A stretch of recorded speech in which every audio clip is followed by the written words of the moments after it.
cours de la dernière séance de l'auguste plénière,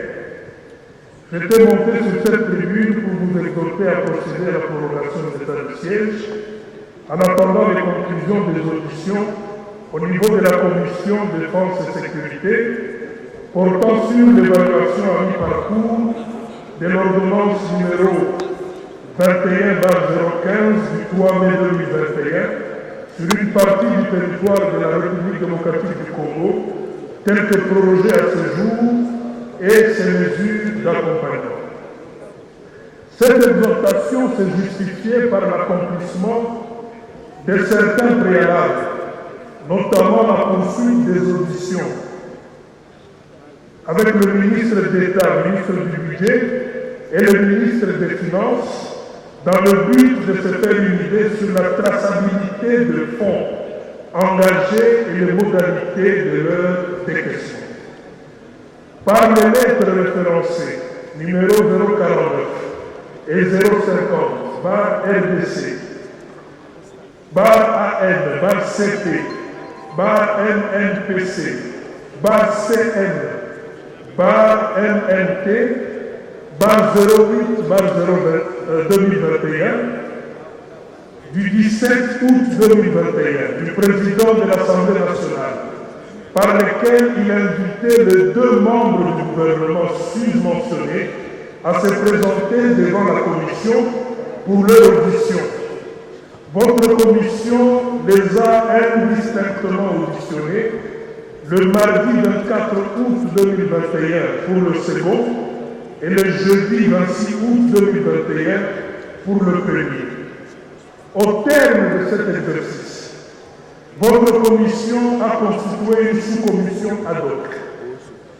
pour décortiquer les informations livrées par les deux gestionnaires de ce secteur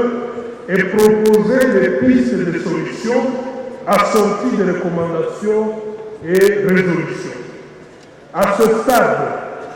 la sous-commission a terminé ce travail le samedi 28 août 2021, en vue de l'intégrer dans le rapport synthèse des auditions qui est déjà au stade de finalisation. Si tout va bien, comme je le souhaite, et avec l'autorisation de l'honorable président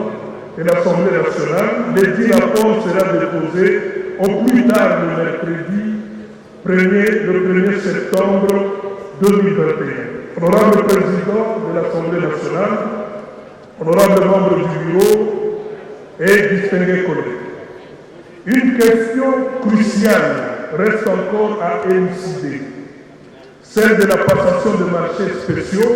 au niveau de l'armée et de la police,